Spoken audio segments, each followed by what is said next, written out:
കൊണ്ടുപോകാം. മഹാനും ഭയങ്കരനുമായ നമ്മുടെ ദൈവത്തിന്റെ നാമം ഇന്ന് രാത്രിയിലും വാഴ്ത്തപ്പെടുമാറാകട്ടെ. ബഹുമാന്യ കർത്താവിന്റെ ദാസന്മാർ, ദൈവമക്കൾ എല്ലാവർക്കും യേശുക്രിസ്തുവിന്റെ നാമവും വന്ദനവും ആദരവോടുകൂടെ അറിയിക്കുന്നു.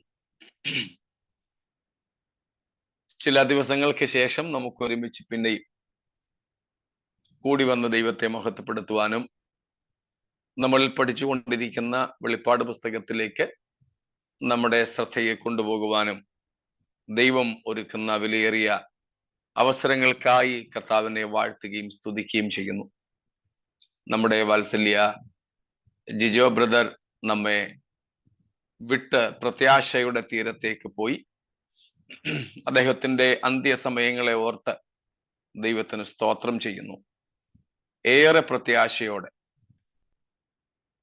ആരും ദുഃഖിക്കാനും കരയാനും അനുവദിക്കാതെ, സൗഖ്യത്തിന് വേണ്ടി പ്രാർത്ഥിക്കേണ്ട എന്ന് പറഞ്ഞ്,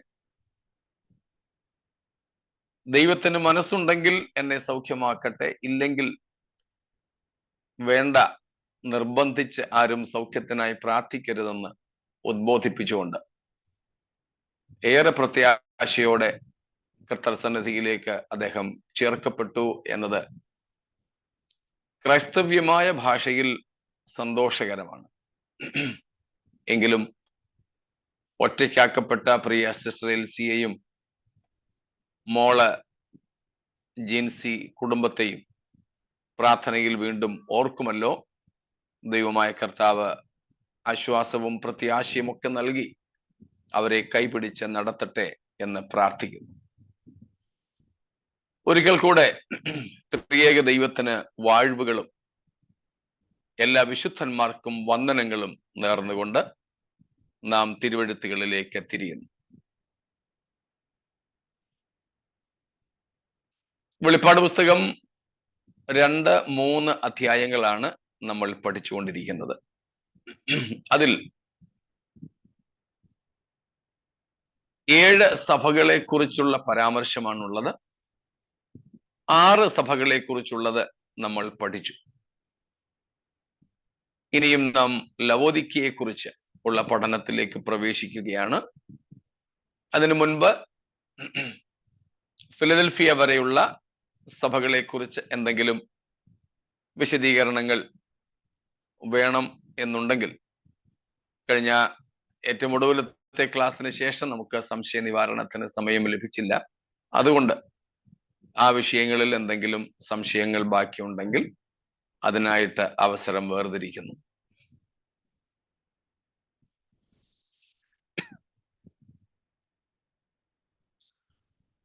ഒന്നും ഇല്ല എന്ന് നിങ്ങളുടെ മൗനത്തിൽ നിന്നും മനസ്സിലാക്കട്ടെ. എങ്കിൽ നമുക്ക് ലവോദിക്കിയ സഭയെക്കുറിച്ച് പഠിക്കുവാനായിട്ട് സമയത്തെ വേർതിരിക്കാം. 7 സഭകളിലെ ഒടുവിലത്തെ സഭ, 7 സഭകളിൽ, വെളിപ്പാട് പുസ്തകത്തിലെ 7 സഭകളിൽ ഒരു തിന്മയും പറയാനില്ലാത്ത 2 സഭകളെ നമ്മൾ കണ്ടു. എന്നാൽ അതിന് നേരെ വിപരീതമായി ലവോദിക്യ സഭ ഒരു നന്മയും പറയാനില്ലാത്ത ഒരു സഭയാണ്. മറ്റുള്ള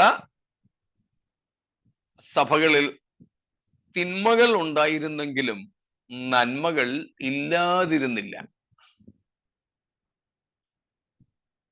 സ്മുർണയിലും ഫിലദൽഫിയയിലും തിന്മകളൊന്നും പറയാൻ ഇല്ലായിരുന്നു. എന്നാൽ മറ്റ് 4 സഭകളിൽ നന്മകളും തിന്മകളും ഉണ്ടായിരുന്നു. ഈ 6 സഭകളിൽ നിന്നും വ്യത്യസ്തമായി ലവോദിക്യ സഭയിൽ കർത്താവിന് ഒരു നന്മയും കണ്ടെത്താൻ കഴിഞ്ഞില്ല. അതുകൊണ്ട് ചില വേദപഠിതാക്കൾ ഈ സഭയെ വിളിക്കുന്നത് എ കണ്ടംഡ് ചർച്ച് എന്നാണ്. കുറ്റം വിധിക്കപ്പെട്ട സഭ. കർത്താവിന് കുറ്റം മാത്രമേ ഈ സഭയെ പറ്റി പറയാനുള്ളൂ. A totally condemned church. മുഴുവനും കുറ്റം വിധിക്കപ്പെട്ട ഒരു സഭയാണ്. നമുക്ക് പതിവ് പോലെ പട്ടണത്തെക്കുറിച്ച് ഏതാനും ചില കാര്യങ്ങൾ പ്രധാനപ്പെട്ടത് ഒന്ന് നോക്കാം. ആവർത്തിക്കട്ടെ, പട്ടണത്തെക്കുറിച്ച് നമ്മൾ പഠിക്കുന്നത് ആ പട്ടണത്തിലെ സഭയോടുള്ള കർത്താവിൻ്റെ സന്ദേശത്തെ എളുപ്പത്തിൽ മനസ്സിലാക്കുന്നതിന് വേണ്ടിയാണ്, അതിൻ്റെ സാങ്കത്യം പിടികിട്ടുന്നതിന് വേണ്ടി, അതിൻ്റെ പശ്ചാത്തലം മനസ്സിലാക്കാൻ വേണ്ടി. Let me repeatedly tell you that we try to understand about the city where the church was located. It's not a geographical or a historical study we are making, but pointing out some important or significant things which would help us to understand the messages to the respective churches. അതുകൊണ്ട് നാം ഇവിടെയും ലവോദിക്കിയ പട്ടണത്തെ പറ്റി 3-4 കാര്യങ്ങൾ എടുത്തു പറയുന്നു. At least in the ancient Asia, there were 6 cities after the name Laodicea. പുരാതന ലോകത്ത്, പുരാതന ഏഷ്യയിൽ കുറഞ്ഞത് 6 പട്ടണങ്ങളെങ്കിലും ലവോദിക്യ എന്ന പേരിൽ ഉണ്ടായിരുന്നു. നമുക്കതറിയാം. നമ്മുടെ നാട്ടിൽ തന്നെ ഒരേ പേരിലുള്ള പല സ്ഥലങ്ങളുണ്ട്, ഒരേ പേരിലുള്ളത്. ചിലത് വലിയ പട്ടണങ്ങളാണ്, ചിലത് വെറും ഗ്രാമങ്ങളായിരിക്കാം. അപ്പോൾ ഒരേ പേരിലുള്ള ധാരാളം സ്ഥലങ്ങൾ ഇന്നുമുണ്ട്, അന്നും ഉണ്ടായിരുന്നു. കുറഞ്ഞത് 6 പട്ടണങ്ങൾക്കെങ്കിലും ലവോദിക്യ എന്ന പേരുണ്ടായിരുന്നു. ലവോദിക്യ എന്ന പേരുണ്ടായിരുന്നു. ഈ നഗരം ഏതാണ്ട് BC 250 250 BC-യിലാണ് ഈ പട്ടണം സ്ഥാപിക്കപ്പെടുന്നത്. The city was founded in about 250 BC.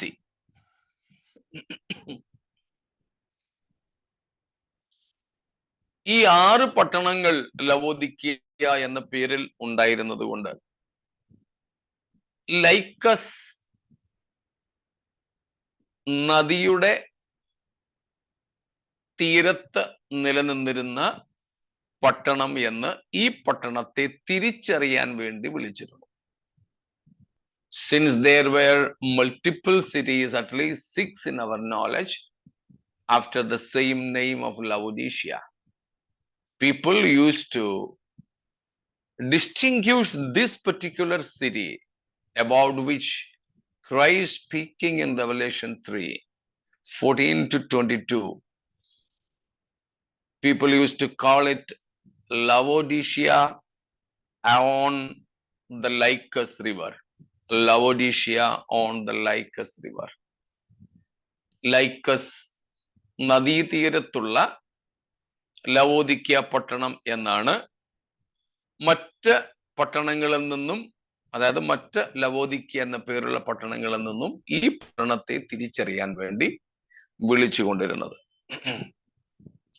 It was some 90 miles away towards east of Ephesus and 45 miles southeast of Philadelphia. എഫെസോസിൽ നിന്ന് ഏതാണ്ട് 90 മൈലുകൾ കിഴക്കുമാറി സ്ഥിതി ചെയ്തിരുന്ന ഒരു പട്ടണമാണ്. ഫിലദൽഫിയയിൽ നിന്ന് ഏകദേശം 45 മൈൽ സൗത്ത് ഈസ്റ്റ് ദക്ഷിണ പൂർവ ദിക്കിലായിരുന്നു ഇത് നിലനിന്നിരുന്നത്. സിറിയൻ ഭരണാധികാരിയായിരുന്ന ബൈബിളിലെ അരാമ്യ രാജ്യം, അരാം, അതിന്റെ ആധുനിക പേരാണ് സിറിയ. സിറിയൻ ഭരണാധികാരിയായിരുന്ന അന്തിയോക്കസ് രണ്ടാമനാണ് ഈ പട്ടണത്തെ പണിതത് അല്ലെങ്കിൽ സ്ഥാപിച്ചത് in 250 BC.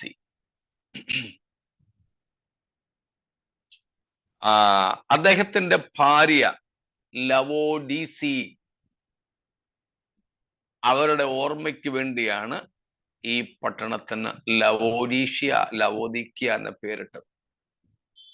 ഈ പട്ടണം ക്രിസ്തുവിന് മുമ്പ് 250 സ്ഥാപിച്ച സിറിയൻ ഭരണാധികാരി അന്തിയോക്കസ് രണ്ടാമൻ തന്റെ ഭാര്യയുടെ പേരിന് അടിസ്ഥാനപ്പെടുത്തിയാണ് ലവോദിക്യ എന്ന് ഈ പട്ടണത്തിന് പേരിട്ടത്. ഭാര്യയുടെ പേരായിരുന്നു ലവോഡീസി,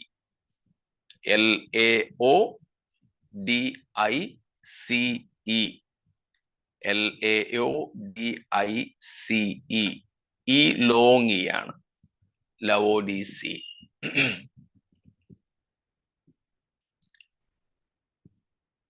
ഈ പട്ടണം വളരെ പ്രാധാന്യമർഹിക്കുന്ന ഒരു പട്ടണമായിരുന്നു പലതുകൊണ്ടും.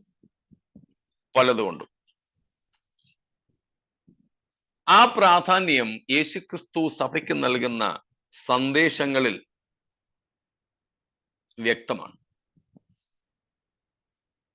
It was A very strategic city. വളരെ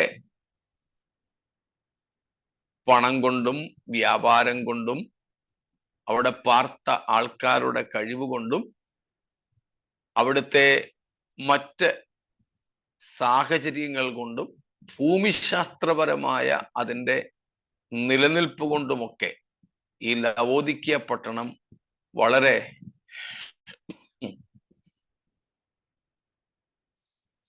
പ്രാധാന്യം അർഹിക്കുന്ന ഒരു പട്ടണമായിരുന്നു. വളരെ തന്ത്രപ്രധാനമായ പട്ടണമെന്ന് നമുക്ക് വേണമെങ്കിൽ അതിനെ വിളിക്കാം. ഭൂപ്രകൃതി കൊണ്ട് തന്നെ ആ നിലയിലായിരുന്നു എന്നാണ് ചരിത്രകാരന്മാർ രേഖപ്പെടുത്തുന്നത്. കാരണം ഈ പട്ടണത്തിലൂടെ മറ്റ് പട്ടണങ്ങളിലേക്കുള്ള രാജപാതകൾ, ഹൈവേസ് ഉണ്ടായിരുന്നു. ഇന്നും വലിയ വഴികളൊക്കെ ഉള്ളത് വികസനത്തിനും വാണിജ്യത്തിനും ഒക്കെ അത്യാവശ്യമാണല്ലോ. അതുപോലെ ഈ പട്ടണവും മറ്റു പട്ടണങ്ങളിലേക്കൊക്കെ യാത്ര ചെയ്യുവാൻ കഴിയുന്ന വിശാലമായ വഴികൾ, പ്രധാനപ്പെട്ട രാജപാതകൾ ഉള്ള സ്ഥലമായിരുന്നു.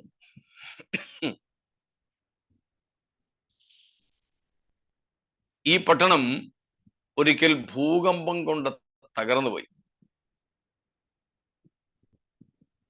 പക്ഷേ റോമൻ ഭരണാധികാരികളുടെ കയ്യിൽ നിന്നും പണം വാങ്ങാതെ ആ പട്ടണത്തിലെ തന്നെ ധനവാന്മാർ സ്വന്തം പണം കൊണ്ട് ഈ പട്ടണത്തെ വീണ്ടും പണിതെടുത്തു, പുനർനിർമ്മിതി നടത്തി. അത്രയ്ക്ക് പ്രാപ്തന്മാർ ഉണ്ടായിരുന്ന ഒരു പട്ടണമായിരുന്നു ഈ പട്ടണം ലവോദിക്യ. ചില വിശേഷതകൾ പറഞ്ഞാൽ ഒന്നാമത് it was A banking city. ഒരു ബാങ്കിങ് നഗരമായിരുന്നു ഇത്.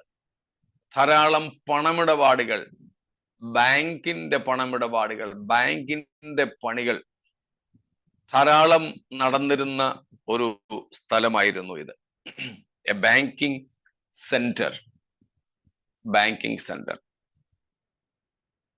ഒരു ഇക്കണോമിക് സെന്റർ എന്ന് നമുക്കിതിനെ വേണമെങ്കിൽ വിശേഷിപ്പിക്കാം. അത്രയ്ക്ക് പണം ഒക്കെ ഉണ്ടായിരുന്ന ഒരു സ്ഥലം.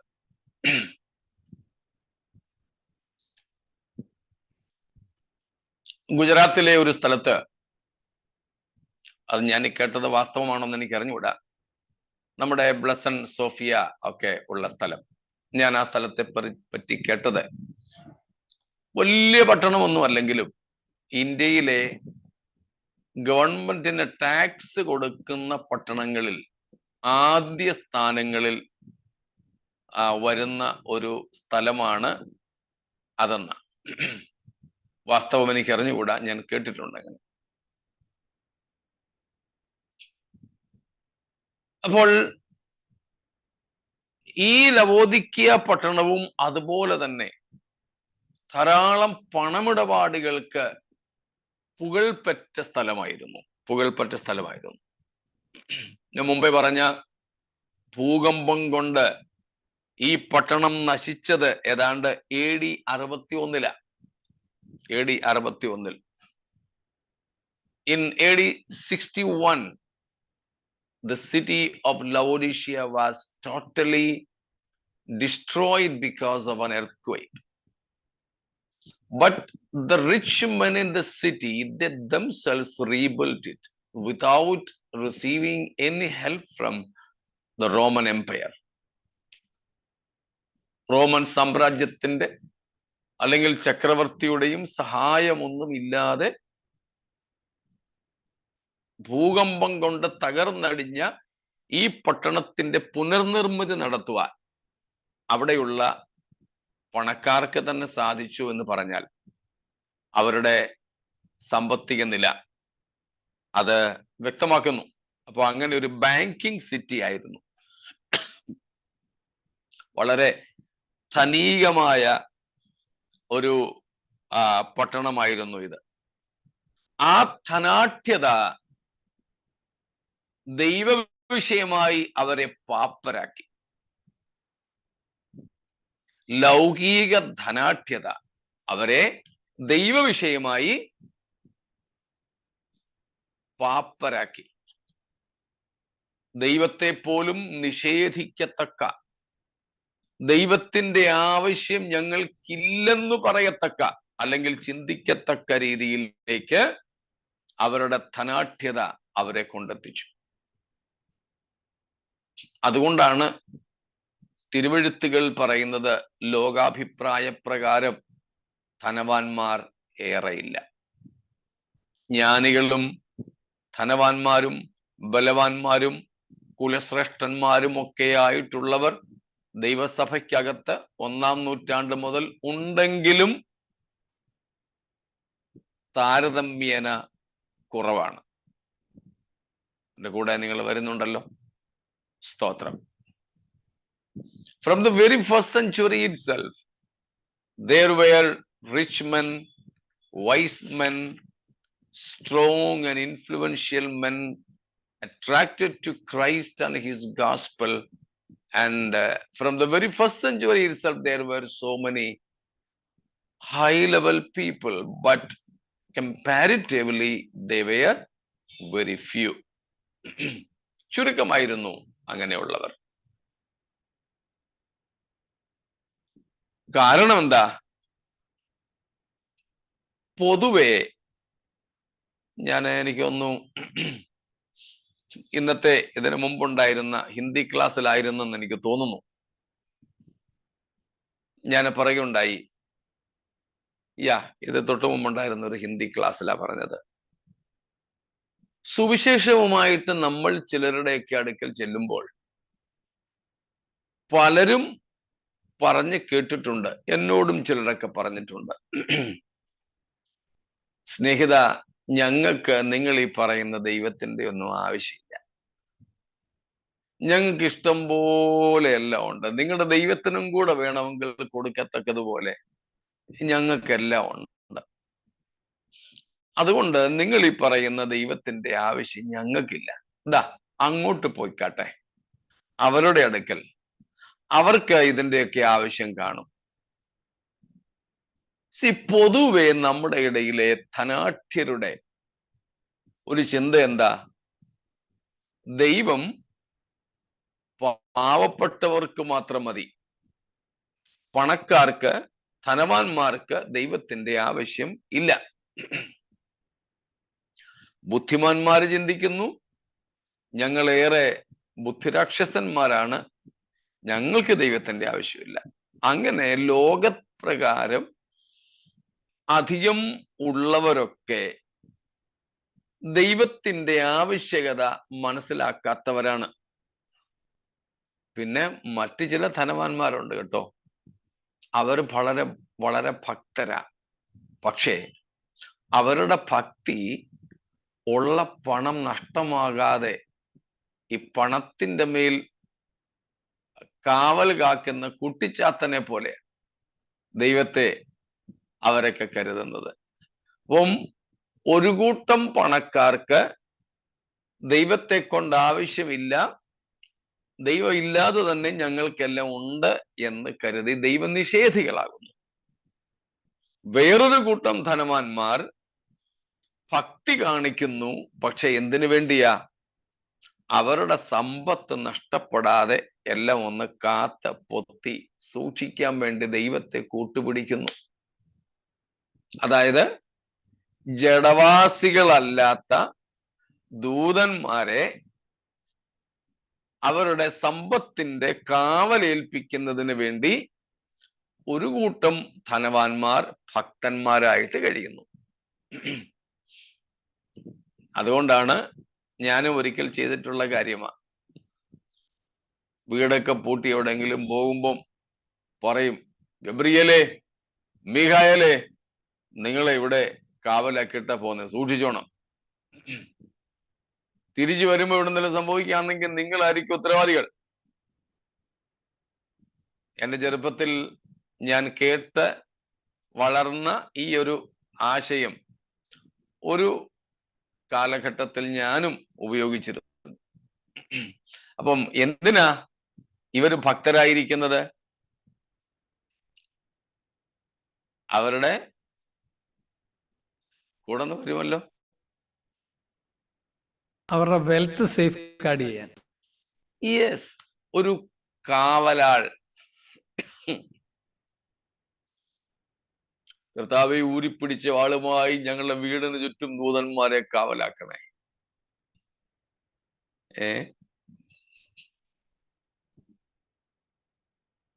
അപ്പം തങ്ങളുടെ സമ്പത്തിന്റെ നിക്ഷേപത്തിന്റെ സംരക്ഷണത്തിന് വേണ്ടി ദൈവത്തെ സെക്യൂരിറ്റി ആക്കുന്ന, സംരക്ഷകനാക്കുന്ന ഒരു കൂട്ടം ധനവാന്മാരുണ്ട്. എന്നാൽ മൂന്നാമതൊരു കൂട്ടരുണ്ട്, ധനവാന്മാരാണവർ, ലോകപ്രകാരം ധനവാന്മാരാ. മർക്കോസിനെ പോലെ,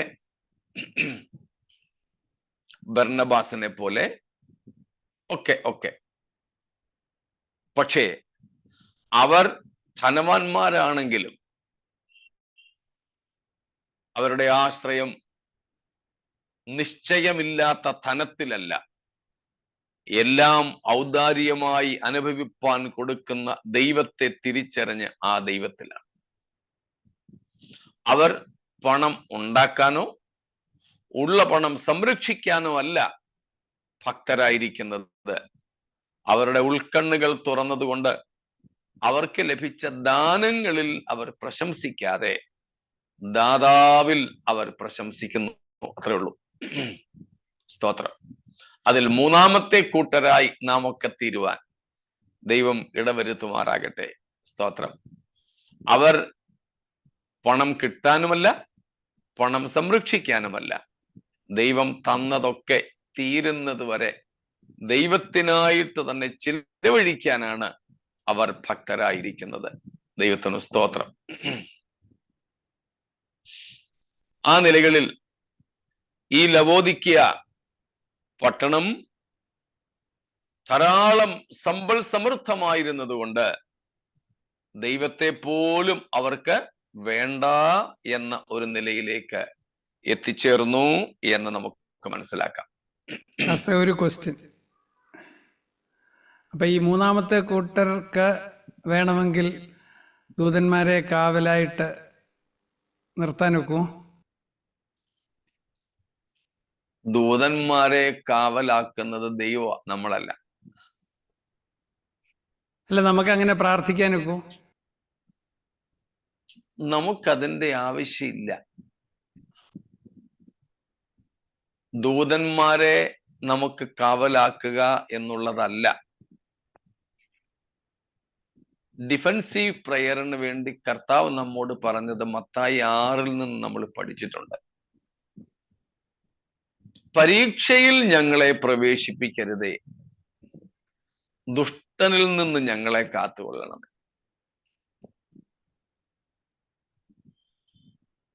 നമ്മുടെ സമ്പത്തിന്റെ സംരക്ഷണത്തിന് വേണ്ടി പ്രാർത്ഥിക്കാൻ നമുക്ക് എവിടെയെങ്കിലും സംഗതി ഉണ്ടോ? ആകെ പോകെയുള്ളത് യോഹന്നാൻ പറഞ്ഞൊരു കാര്യമുണ്ട്. എന്തുവാ?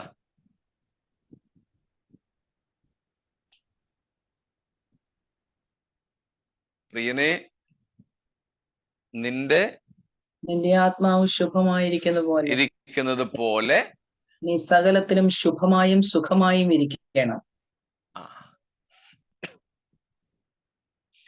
തീർച്ചയായും അത് നമ്മുടെ അഭിലാഷമാണ്. ഞാൻ എനിക്ക് വേണ്ടി തന്നെയോ എനിക്കുള്ളവർക്ക് വേണ്ടിയോ സഭയിലോ കുടുംബത്തിലോ ഉള്ളവർക്ക് വേണ്ടിയോ ഒക്കെ ആഗ്രഹിക്കുന്നതാണ് എല്ലാ അർത്ഥത്തിലും സുഖവും ശുഭവുമായിരിക്കണം എന്ന്.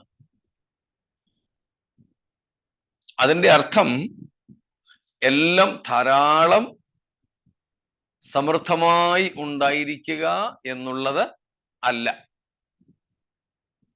1-ാം നൂറ്റാണ്ടിലെ ദൈവസഭ തങ്ങൾക്കുള്ള സമ്പത്തുകളുടെ സംരക്ഷണത്തിന് വേണ്ടി ദൈവത്തോട് പ്രാർത്ഥിക്കാഞ്ഞതോ ദൂതന്മാരെ കൽപ്പിച്ചാക്കാഞ്ഞതോ ആണോ? അവർ സമ്പത്തുകളുടെ അപഹാരം സന്തോഷത്തോടെ സഹിച്ചു. സ്തോത്രം. പിന്നെ നാം അന്യായം സഹിക്കുന്നവർ ആയിരിക്കണം.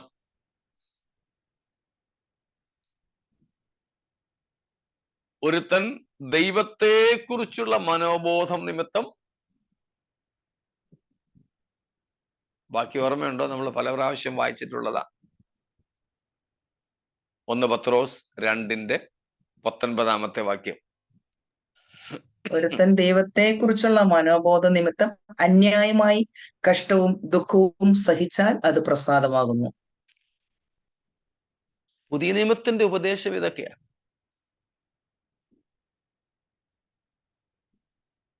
അപ്പം ദൈവം നമുക്ക് നന്മകൾ തരും. നമ്മൾ പണ്ട് പഠിച്ചിട്ടുള്ളത് പോലെ എന്തിനാണെന്നത് ആവർത്തിക്കണ്ടല്ലോ. സ്തോത്രം. ഇപ്പോൾ തന്നെ നമ്മുടെ ഇന്ത്യയിൽ എത്രയോ ക്രൈസ്തവ ഓർഗനൈസേഷൻസിന്റെ അക്കൗണ്ടുകൾ മരവിപ്പിക്കപ്പെട്ടിരിക്കുന്നു. ലക്ഷക്കണക്കിന് രൂപ ബാങ്കിൽ പല സംഘടനകളിലും കിടന്ന് എടുക്കാൻ ഒക്കാത്ത നിലകളിലായിരിക്കുന്നു. എല്ലാം സുവിശേഷത്തിന് വേണ്ടി കൊടുത്തതും വിശുദ്ധ പണവും ആണെന്നൊന്നും ഞാൻ അവകാശപ്പെടുന്നില്ല. പക്ഷേ 1-ാം നൂറ്റാണ്ട് മുതൽ നാം നോക്കിയാൽ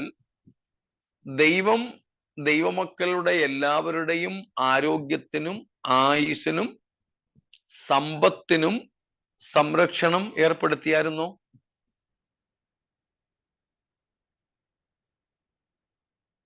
സ്തോത്രം. ഇല്ല.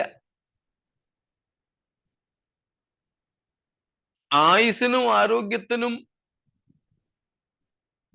ദൈവം ഏർപ്പെടുത്തിയ സംരക്ഷണം ദൈവം ഏൽപ്പിച്ച ദൗത്യം നിർവഹിക്കുന്നത് വരെ മാത്രമേ ഉള്ളായിരുന്നു. അപ്പോൾ 3-ാമത്തെ കൂട്ടരായ ധനവാന്മാർ ദൈവഭക്തിയോടെ ജീവിക്കുന്ന, സ്വാർത്ഥ താല്പര്യങ്ങൾ ഭൗതിക ലക്ഷ്യങ്ങളും ഒന്നുമില്ലാതെ ദൈവത്തിന്റെ ദൈവീകതകളെ തിരിച്ചറിഞ്ഞിട്ട് ഭക്തരായി ജീവിക്കുന്ന ധനവാന്മാർ, പണമോ ആരോഗ്യമോ സൗന്ദര്യമോ ഒക്കെ ഉള്ളവർ, ദൈവത്തിന്റെ പരിപാലനത്തിനായിട്ട് നമുക്ക് പ്രാർത്ഥിക്കാം. പൗലോസ് പറഞ്ഞതുപോലെ കഴിഞ്ഞ ദിവസം നമ്മൾ ചിന്തിച്ചതാ, എതിരികൾ വളരെ വാതിലുകൾ പലതുണ്ട് തുറന്നു കിടക്കുക, പക്ഷേ എതിരികൾ വളരെ, ദുഷ്ടന്മാരുടെ കയ്യിൽ നിന്നും ഞങ്ങൾ വിടുവിക്കപ്പെടാൻ വേണ്ടി ഞങ്ങൾക്കായി പ്രാർത്ഥിപ്പീൻ എന്ന് പൗലോസ് ആവശ്യപ്പെട്ടിട്ടുണ്ട്. ആ നിലയിൽ നമ്മുടെ ആഗമനമായ സംരക്ഷണത്തിനായി നമുക്ക് ദൈവത്തോട് പറയാം. അതിന് ഇന്ന ദൂതനെ ഒന്ന് ഡീറ്റെയിൽ ചെയ്തേക്കണേന്ന്, ഇന്ന ദൂതനെ ഒന്ന് വിട്ടേക്കണേന്ന് നമുക്ക് പറയേണ്ട ആവശ്യമൊന്നും ഇല്ല. ഇങ്ങേയറ്റം നമുക്ക് ദൂത സാന്നിധ്യം അല്ല വേണ്ടത്, നമുക്ക് ദൈവ സാന്നിധ്യമാണ് വേണ്ടത്. നമ്മൾ കഴിഞ്ഞ ദിവസങ്ങളിൽ കണ്ടിട്ടുള്ള കാര്യമാണ്. പുറപ്പാട് 33-ാം അധ്യായത്തിൽ ദൈവം തന്നെ പറയുന്നു, ഞാൻ നിനക്ക് മുമ്പേ എൻ്റെ ദൂതനെ അയക്കും, പക്ഷെ ഞാൻ വരുത്തില്ല. അപ്പോൾ ദൈവ സാന്നിധ്യം ഇല്ലാത്ത ദൂത സാന്നിധ്യം പോലും നമുക്ക് വേണ്ട. അവരോട് തന്നെ ദൈവം പറയുന്നുണ്ട് മറ്റൊരു കാര്യം, കനാന്യന്മാരെ മുഴുവനും ഞാൻ നിന്റെ മുമ്പിൽ നിന്ന് നീക്കിക്കളയാം, പക്ഷെ ഞാൻ നിന്റെ കൂടെ വരുന്നില്ല. ദൈവ സാന്നിധ്യം നമുക്കില്ലാതിരിക്കുമ്പോഴും നമ്മുടെ ഭൗമ ജീവിതത്തിൽ ഉയർച്ചകളും സംരക്ഷണവും ഒരുപക്ഷെ ദൈവദൂതനെ വിട്ട് തന്നെ ദൈവം തന്നെന്നും നമുക്ക് ലഭിച്ചെന്നും ഇരിക്കും. പക്ഷെ നമുക്കത് മതിയോ? പോരാ. അതൊന്നും തന്നില്ലെങ്കിലും ദൈവമേ എനിക്ക് അങ്ങയെ മതി. സ്തോത്രം. ദൈവത്തെ തന്നെ പ്രാപിപ്പാനുള്ള വാഞ്ച. അങ്ങനെ വരുമ്പോൾ നമ്മുടെ സ്വത്തിന് വേണ്ടിയും മറ്റും അതിൻ്റെ പരിരക്ഷയ്ക്ക് വേണ്ടി പോലും നാം അങ്ങനെ പ്രാർത്ഥിക്കില്ലെന്നുള്ളതാണ് സത്യം. പ്രാർത്ഥിക്കുന്നത് തെറ്റോ പാപമോ അല്ല. പക്ഷെ നാം ക്രിസ്ത്യാനുരൂപരായി വളരും തോറും നമ്മുടെ ശ്രദ്ധ അവയിൽ നിന്ന് പോലും മാറും.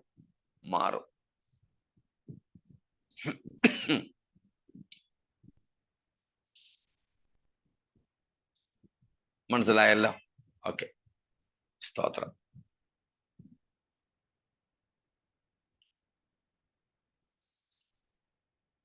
സത്യത്തിൽ നമ്മുടെയൊക്കെ മനസ്സ് ഇപ്പോഴും ഈ ഭൗമതലത്തിൽ ഇങ്ങനെ കെട്ടപ്പെട്ട് കിടക്കുന്നത് കൊണ്ടാണ് ഈ നിലയിലൊക്കെ നാം പ്രാർത്ഥിക്കുക പോലും ചെയ്യുന്നത്. ഓർമ്മ കാണും നിങ്ങൾക്ക്, മത്തായി 6-ാം അധ്യായത്തിന്റെ 19 മുതൽക്കുള്ള വാക്യങ്ങൾ നമ്മൾ പഠിച്ചപ്പോൾ എന്താണ് ധനം എന്നതിനെ പറ്റി പഠിച്ചു. ഇന്ന് ഞങ്ങളുടെ ഹിന്ദി ക്ലാസ്സിൽ അതായിരുന്നു ഞാൻ പഠിപ്പിച്ചത്. അതുകൊണ്ട് അത് കുറെ കൂടെ ഓർമ്മയിൽ നിൽക്കുന്നു. 10 വിശേഷതകളാണ് ധനം അല്ലെങ്കിൽ നിക്ഷേപം എന്ത് എന്നതിനെ തിരിച്ചറിയാൻ വേണ്ടി നമ്മൾ പഠിച്ചത്. അതിൽ ഒന്നാമത്തെ കാര്യം,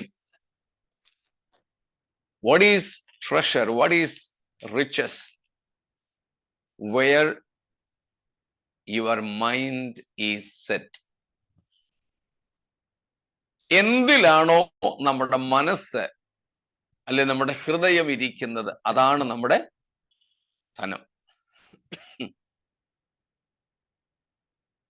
ഭൗതികമായ ദൈവം തന്ന നന്മകളിൽ അവയിൽ പോലും നമ്മുടെ മനസ്സ് ഉടക്കി കിടക്കുന്നെങ്കിൽ നമ്മൾ ആത്മീയന്മാർ ആയിട്ടില്ലെന്ന അർത്ഥം. അതുകൊണ്ട് ദൈവം നമുക്ക് തന്നതൊക്കെ ദൈവികമായ ലക്ഷ്യങ്ങൾക്കായിട്ട് നാം ഉപയോഗിച്ചാൽ ബാക്കിയുള്ളതിന്റെ സംരക്ഷണം നമ്മൾ ചോദിച്ചില്ലെങ്കിൽ പോലും തമ്പുരാൻ ചെയ്തോളും. സ്തോത്രം. അത് ദൈവത്തിന് നമ്മോടുള്ള അവന്റെ സ്നേഹവായ്പ. സ്തോത്രം. മുൻപോട്ട് പോകാമല്ലോ. അപ്പോൾ ലവോദിക്കിയ പട്ടണം ധനാഢ്യമായിരുന്നു. അതുകൊണ്ട് ദൈവത്തെ പോലും അവർക്ക് വേണ്ട എന്ന ഒരു നിലയിലേക്ക് എത്തി. സ്തോത്രം.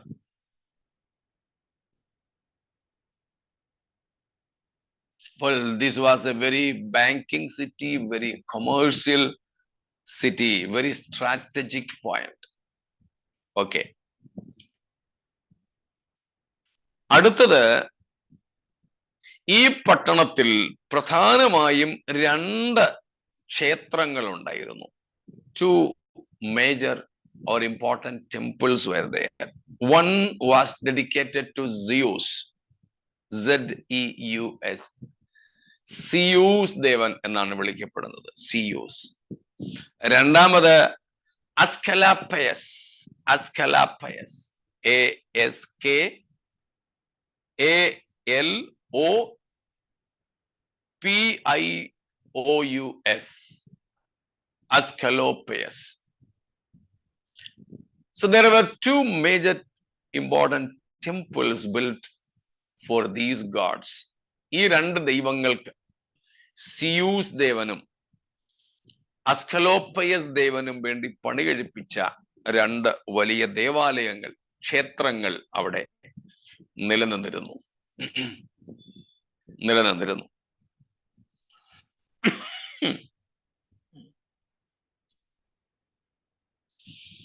മറ്റൊന്ന്, very famous ENT hospital was there. Yeah.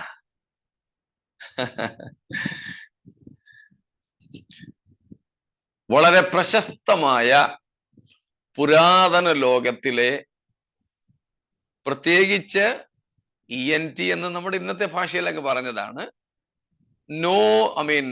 Ice and year, കണ്ണിനും കാതിനും ചികിത്സ. മൂക്കിന്റെ, നോസിൻ്റെതായിട്ട് എടുത്തു പറഞ്ഞ ഒന്നും ഞാൻ വായിച്ചിട്ടില്ല. എന്നാൽ കണ്ണിനും ചെവിക്കുമുള്ള വളരെ പ്രധാനപ്പെട്ട ചികിത്സ നടത്തുമായിരുന്ന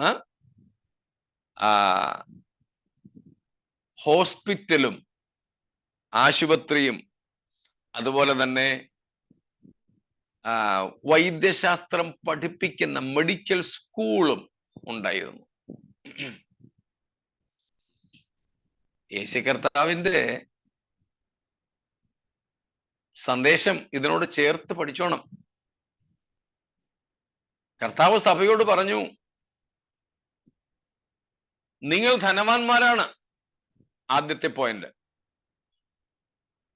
ധാരാളം നിങ്ങൾ പണക്കാരാ, വളരെ വാണിജ്യപരമായി പ്രധാനപ്പെട്ട പട്ടണമാണ്. അതുകൊണ്ടാ സഭ എന്താ പറഞ്ഞത് സഭയെ കുറിച്ച്? ഞാൻ സമ്പന്നൻ, ഞാൻ ധനവാൻ, ഞാൻ സമ്പന്നനായിരിക്കുന്നു, എനിക്ക് ഒന്നിനും മുട്ടില്ല. സഭ സഭയെ പറ്റി പറഞ്ഞതാണ്. പക്ഷേ കർത്താവ് സഭയോട് പറഞ്ഞു, ലവോദിക്യ പട്ടണത്തിലെ ധനാഢ്യരായ നിങ്ങൾ സാമ്പത്തികമായി അങ്ങനെയാണെങ്കിലും ദൈവവിഷയമായി പാപ്പരാണ്. നിങ്ങൾ എങ്ങനെ ഇരിക്കുന്നു? നിർഭാഗ്യനും അരിഷ്ടനും ദരിദ്രനും കുരുടനും നഗ്നനും എന്ന് അറിയാതെ ഇരിക്കുക. സ്തോത്രം. താരതമ്യം ചെയ്യാൻ പറ്റുന്നുണ്ടല്ലോ. ഓക്കെ. രണ്ടാമത്തെ നമ്മളിപ്പോ പറഞ്ഞത് ENT ഹോസ്പിറ്റലിന്റെ കാര്യം. ENT ചേർത്തത് ഇന്നത്തെ ഭാഷയിലെങ്കിൽ ചേർത്തെന്നേ ഉള്ളേ, ഇയർ ആൻഡ് ഐസ് ഹോസ്പിറ്റൽ ആയിരുന്നു, ഐ ഹോസ്പിറ്റൽ ആയിരുന്നു. അതും ഈ അസ്കലോപ്പിയസ് ദേവന്റെ ക്ഷേത്രത്തോടനുബന്ധിച്ചായിരുന്നു ഈ സ്കൂളും ഹോസ്പിറ്റലും, മെഡിക്കൽ സ്കൂളും ഹോസ്പിറ്റലും പ്രവർത്തിച്ചിരുന്നത്. അവിടെ ആ ഹോസ്പിറ്റലിൽ ഒരു പ്രധാന ഉൽപ്പന്നമായിരുന്നു ഐസാൽ, കണ്ണിലെഴുതുന്ന ലേപം. അക്കാലത്തെ ഏറ്റവും പ്രശസ്തമായ കണ്ണിന്റെ ചികിത്സ നടക്കുന്ന, കണ്ണിൽ ലേപമെഴുതി കാഴ്ച വരുത്തുന്ന ആ ഐസാൽ, കൊലോറിയോൺ എന്നാണ് അതിനെ വിളിക്കുന്നത്, ആ പട്ടണത്തിന്റെ വിശേഷതയായിരുന്നു. പക്ഷേ നാട്ടുകാരുടെ മുഴുവനും ENT ചികിത്സ, കണ്ണിന്റെയും ചെവിയുടെയും ഒക്കെ ചികിത്സ നടത്തും. കണ്ണിലെഴുതാൻ നല്ല ലേപനം നൽകും. എങ്കിലും ആത്മീയ അന്ധത പിടിച്ചിരുന്നു സഭയ്ക്ക് എന്ന് അവര് തിരിച്ചറിയുന്നില്ല. അതുകൊണ്ട് അവർക്ക് തിരിച്ചറിയാൻ പറ്റുന്ന ഭാഷയിൽ കർത്താവ് അവരോട് പറഞ്ഞു, നീ വാ, നിങ്ങൾ വളരെ വില കൊടുത്താണല്ലോ ഈ കണ്ണിലെ ലേപം കൊടുക്കുന്നത്. നിങ്ങളും എൻ്റെ അടുക്കലും വാ, നിങ്ങളുടെ അന്ധത മാറാൻ എന്നിൽ നിന്നും, എൻ്റെ പക്കൽ നിന്നും നിങ്ങൾ എന്ത് ചെയ്യുക? ലേപം വിലയ്ക്ക് വാങ്ങുക. വിലയ്ക്ക് വാങ്ങുക. കണ്ടോ താരതമ്യം? സ്തോത്രം. The city of Laodicea was very famous for their ENT hospital. There was an eye clinic, or we can say a hospital, and also a medical school, that also in relation with the temple of Asclepius.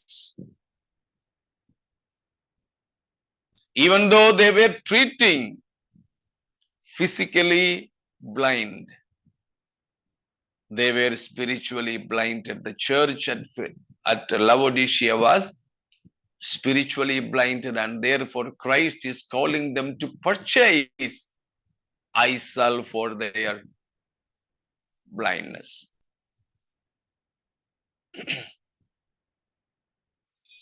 സ്തോത്രം. മൂന്നാമത്തെ സംഗതി എന്ന് പറയുന്നത്, the city of Laodicea was a great center for rich garments of black glossy woolen stuff. The garments of black glossy woolen stuff. It was very soft, velvet, violet, black, and glossy.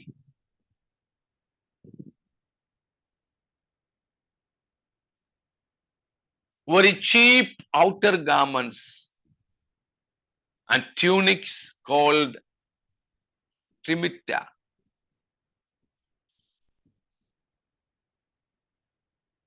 നാമ കേട്ടിട്ടുള്ളതുപോലെ ഈ ലവോദിക്കിയ പട്ടണം തുണിത്തര നിർമ്മാണത്തിൽ വളരെ പ്രസിദ്ധി ആർജിച്ചിരുന്നു.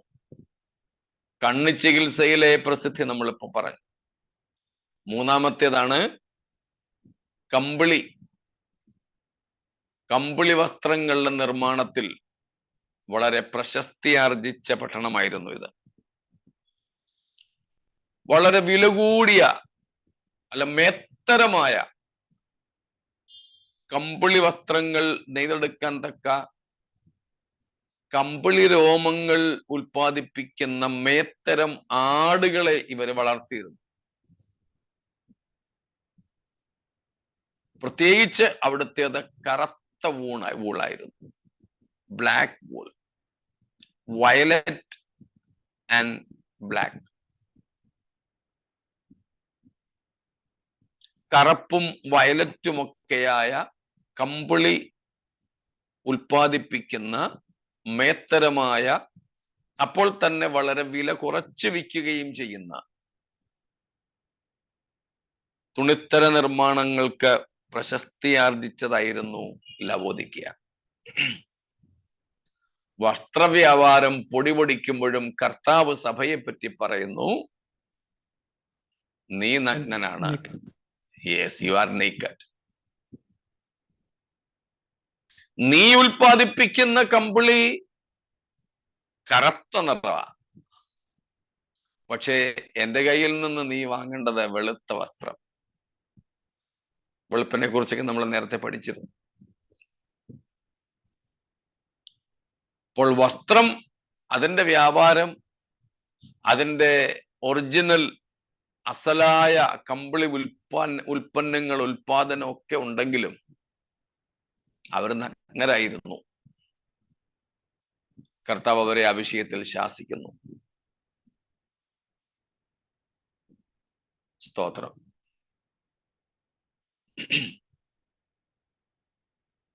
അവരുടെ ആത്മീയ നഗ്നതയെപ്പറ്റി അറിവില്ലാത്തവരായി, ആത്മീയമായി നഗ്നത പിടിച്ചവരായി കഴിഞ്ഞിരുന്ന സഭയുടെ ഒരു വല്ലാത്ത അവസ്ഥയാണ് നാം അവിടെ കാണുന്നത്. സ്തോത്രം.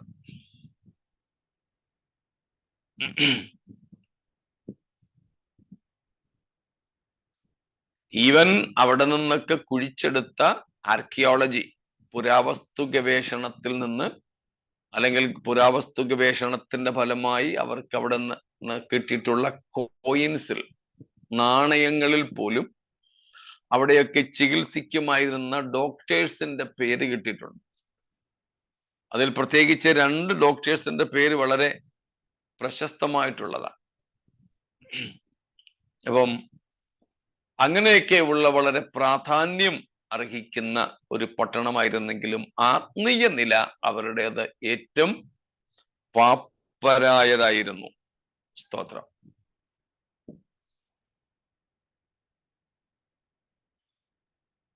മറ്റൊരു സംഗതി, ലവോദിക്കയിൽ കുറഞ്ഞത് 75,000-ത്തിലധികം യഹൂദന്മാര് പാർത്തിരുന്നു അക്കാലത്തെന്നാണ് പറയപ്പെടുന്നത്. യഹൂദന്മാരുടെ ഒരു വലിയ സംഘം അവിടെ കുടിയേറി പാർത്തിരുന്നു. 75,000 അല്ല, 7,500-ൽ പരം യഹൂദന്മാർ അവിടെ ഉണ്ടായിരുന്നു. 7,500+ Jews were dwelling there. They were inhabitants of the city. യഹൂദന്മാർ വളരെ ഉന്നത നിലവാരമൊക്കെ പുലർത്തി ദൈവത്തിന്റെ സ്വന്തം ജനമെന്നൊക്കെ അഭിമാനിച്ചിരുന്നെങ്കിലും കർത്താവ് പറയുന്നു, Laodicean church, I am absent there in your church. ഞാൻ നിങ്ങളുടെ ഇടയിൽ ഹാജരല്ല, ഞാൻ നിങ്ങളുടെ ഇടയിൽ ഇല്ല, ഞാൻ നിങ്ങൾക്കിടയിൽ ഇല്ല. ക്രിസ്തു പുറത്താ. അതുകൊണ്ടാണ് കർത്താവ് പറയുന്നത്, ഞാൻ വാതിൽക്കൽ നിന്ന് മുട്ടുന്നു. പുറത്തു പോകാനല്ല, അകത്ത് വരാൻ.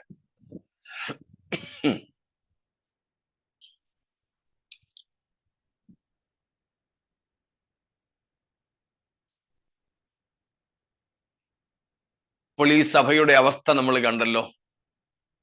പട്ടണം എല്ലാം കൊണ്ടും മികച്ചത്, എല്ലാറ്റിലും 1-ാം സ്ഥാനം വേണമെങ്കിൽ കൊടുക്കാം. വിദ്യാഭ്യാസത്തിന്, ചികിത്സയ്ക്ക്, കൊമേഴ്സ്, വ്യാപാരത്തിന്, ഈവൻ റിലീജിയസ് ടെമ്പിൾസ്, മതാരാധനയ്ക്ക്. പക്ഷേ ദൈവമില്ലാത്ത,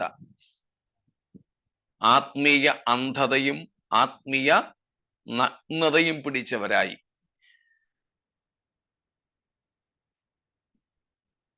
ഏറ്റവും അരിഷ്ടമായ അവസ്ഥയിൽ, പരിതാപകരമായ നിലയിൽ അവർ കഴിയുന്നു. ഇങ്ങനെയൊക്കെ കഴിയുന്നെന്ന് മാത്രമല്ല, ഈ പരുവത്തിലായിരിക്കുന്നു എന്ന തിരിച്ചറിവ് പോലും അവർക്കില്ല. ഇതാണ് ഇന്നത്തെ ഒരു വലിയ പ്രശ്നം. ഏതെങ്കിലും ഒരു വല്ലാത്ത അവസ്ഥയിലായിരിക്കുന്നു, എന്നാൽ ആ അവസ്ഥയിലായിരിക്കുന്നെന്ന തിരിച്ചറിവ് പോലും ഇല്ലാതിരിക്കുന്നു. ആ ഒരു തിരിച്ചറിവെങ്കിലും ഒന്നും ഉണ്ടായാൽ മതിയായിരുന്നു.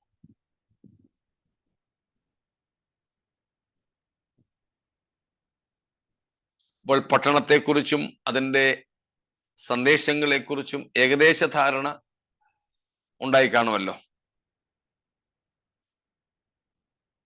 സ്തോത്രം. ഇനി ലവോദിക്യ സഭയെ കുറിച്ചൊന്ന് നോക്കാം. ലവോദിക്യ സഭ, ചർച്ച് ഓഫ് ലവോദീഷ്യ. ഇതുവരെ നമ്മൾ നോക്കിയത് സിറ്റി ഓഫ് ലവോദീഷ്യ ആയിരുന്നു.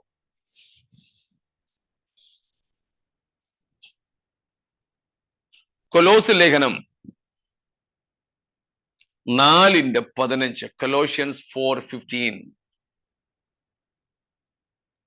ലവോദിക്കയിലെ സഹോദരന്മാർക്കും നുംഫയ്ക്കും അവളുടെ വീട്ടിലെ സഭയ്ക്കും വന്ദനം ചൊല്ലുവിൻ. Paul greets the Laodicean church. പൗലോസ് ലവോദിക്യ സഭയ്ക്ക് വന്ദനം ചൊല്ലുന്നു. 16:16. നിങ്ങളുടെ ഇടയിൽ ഈ ലേഖനം വായിച്ചു തീർന്ന ശേഷം ലവോദിക്യ സഭയിൽ കൂടെ വായിക്കുകയും ലവോദിക്കയിൽ നിന്നുള്ളത് നിങ്ങളും വായിക്കുകയും ചെയ്യും. That means Paul had written at least a letter to this church. ഈ സഭയ്ക്ക് പൗലോസ് ഒരു ലേഖനമെങ്കിലും എഴുതിയിരുന്നു എന്ന് കൊലോസ്യർ 4:16 നമ്മെ പഠിപ്പിക്കുന്നു. അത് ദൈവവിശ്വാസീയമായ തിരുവെഴുത്തുകളുടെ കൂട്ടത്തിൽ ഇല്ല. അതുകൊണ്ട് നമുക്ക് ബൈബിളിൽ ഇല്ല. അത്രേ ഉള്ളൂ.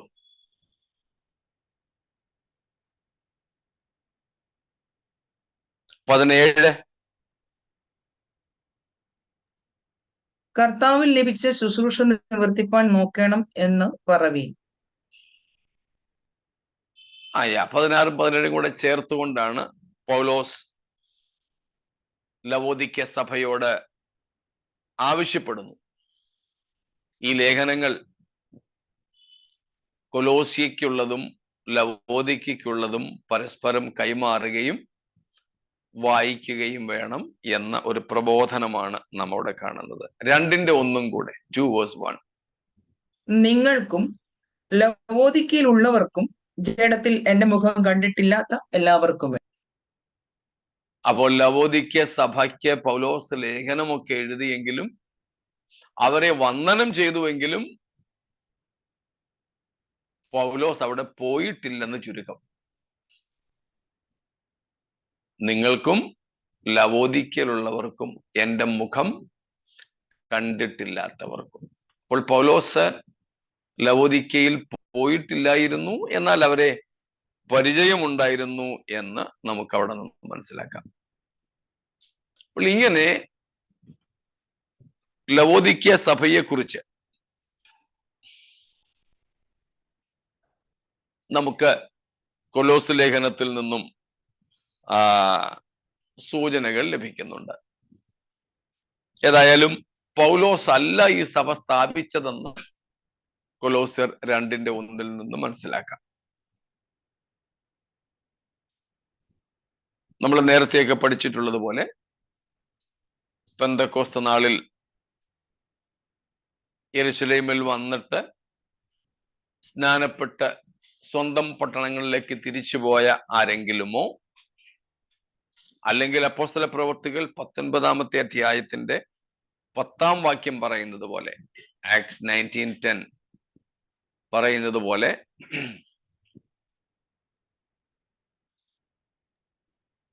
അത് 2 സംവത്സരത്തോളം നടക്കിയാൽ ആസിയിൽ പാർക്കുന്ന യഹൂദന്മാരും യമനന്മാരും എല്ലാം കർത്താവിന്റെ വചനം കേൾപ്പാൻ ഇടയായി.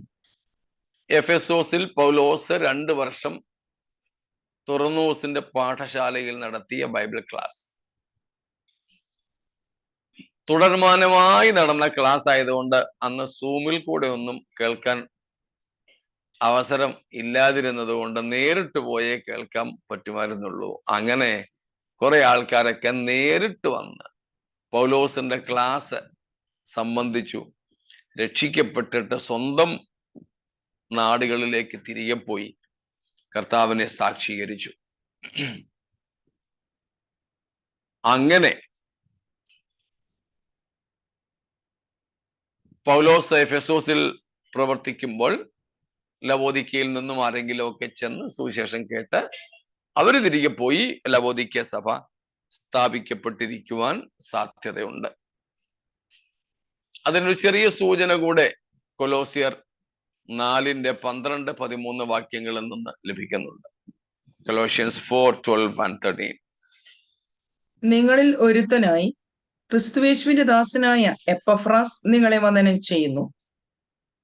നിങ്ങൾ തികഞ്ഞവരും ദൈവഹിതം സംബന്ധിച്ചൊക്കെയും പൂർണ്ണ നിശ്ചയമുള്ളവരുമായി നിലനിൽക്കേണ്ടതിന് അവൻ പ്രാർത്ഥനയിൽ നിങ്ങൾക്ക് വേണ്ടി എപ്പോഴും പോരാടും. സ്തോത്രം. നിങ്ങളിൽ ഒരുത്തനായി എപ്പഫ്രാസ്. ഒരു പക്ഷേ അദ്ദേഹമായിരുന്നിരിക്കാം ഈ സഭയുടെ ശുശ്രൂഷകനായും ഒരുപക്ഷെ സ്ഥാപകനായും ദൈവത്താൽ ഉപയോഗിക്കപ്പെട്ടത്. പിന്നീട് അദ്ദേഹം പൗലോസ് റോമിൽ കാരാഗ്രഹത്തിൽ കിടക്കുമ്പോൾ അദ്ദേഹത്തെ കാണാൻ ചെല്ലുകയും കൂടെ താമസിക്കുകയും ആ സമയത്ത് പൗലോസ് ഈ ലേഖനം കൊലോസ്യർക്കുള്ളത് എഴുതി കൊടുത്തയക്കുകയും ഒക്കെ ചെയ്തതായിട്ടാണ് നാം കാണുന്നത്.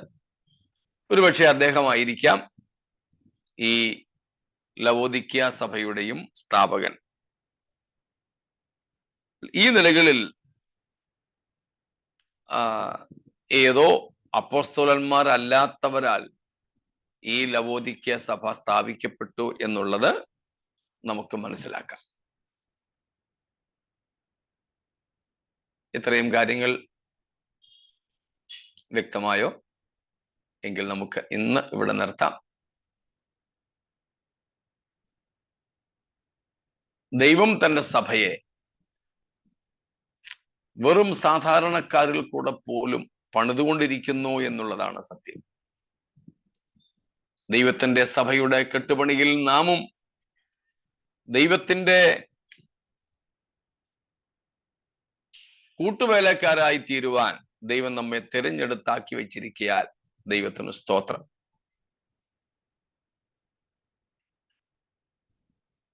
ഒന്ന് കൊരിന്ത്യർ 3:9-10 വാക്യത്തിൽ പറയുന്നത് പോലെ ദൈവസഭയുടെ കെട്ടുപണികൾ ദൈവം നമ്മെ കൂട്ടുവേലക്കാരാക്കി തീർത്തിരിക്കുന്നു. ഞങ്ങൾ ദൈവത്തിന്റെ കൂട്ടുവേലക്കാർ, നിങ്ങൾ ദൈവത്തിന്റെ കൃഷി. സ്തോത്രം. നമുക്ക് ഈ കർത്താവിന്റെ കെട്ടുപണിയിൽ പങ്കാളികളായി അനേകരെ നീതിയിലേക്ക് തിരിപ്പാനും നിത്യതയ്ക്ക് അവകാശികളാക്കി തീർക്കാനും സുവിശേഷത്തിന്റെ വക്താക്കളായി ജീവിപ്പാനും ദൈവം കൃപ നൽകട്ടെ. സ്തോത്രം. നമുക്ക് പ്രാർത്ഥിക്കാം.